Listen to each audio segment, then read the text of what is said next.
నమస్తే welcome to reflection news. Uttar Pradesh రాష్ట్రంలో భారీ ఎత్తున హిందూ మతంలోకి ఘర్ వాపసీ కార్యక్రమాలు జరుగుతున్నాయి.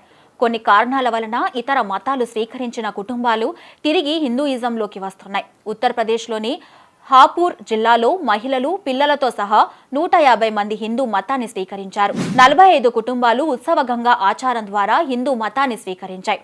హిందూ మతాచారాల ప్రకారం తమ కుటుంబంలో చనిపోయిన వృద్ధుడికి దహన సంస్కారాలు కూడా నిర్వహించారు. చితాభస్మాన్ని గంగా నదిలో నిమజ్జనం చేశారు.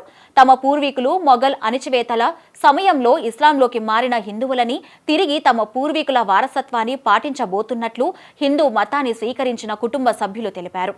ఈ కుటుంబాలు పాకిస్తాన్లోని ఇస్లామాబాద్కు చెందినవని, దేశ విభజన తర్వాత 1947లో ఢిల్లీకి వచ్చారు. 4 ఏళ్ల క్రితం నుండి హిందూ మతాన్ని స్వీకరించాలని అనుకుంటున్నారు. కానీ తమ సంఘం నుండి తీవ్ర వ్యతిరేకతను ఎదుర్కొన్నారు. దీంతో మతం మారడానికి కొన్నేళ్లుగా ఎదురు చూశారు. ఇటీవల ఆ కుటుంబంలోని వయోవృద్ధులు మరణించడంతో ఎవరేమైనా అనుకొని హిందూ మతాన్ని స్వీకరించాలని నిర్ణయం తీసుకున్నారు. బ్రిడ్జ్ ఘాట్లో అందుకు అవసరమైన కార్యక్రమాలను ఏర్పాటు చేశారు.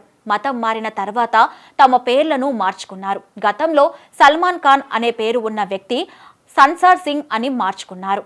అన్ని కుటుంబాలు అవసరమైన ఆచారాలను పాటించాయి. గౌరీ శంకర్ గోత్రాన్ని ఈ కుటుంబాలు స్వీకరించాయి. సంజు, సతీష్, బల్వాన్, రాజేష్, సంజయ్, శశి అంటూ సాంప్రదాయ హిందూ పేర్లను స్వీకరించారు. ఇకపై హిందూ పండుగలను ఘనంగా నిర్వహిస్తామని, సాంప్రదాయం ప్రకారం అన్ని ఆచారాలు పాటిస్తామని ప్రతిజ్ఞ చేశారు.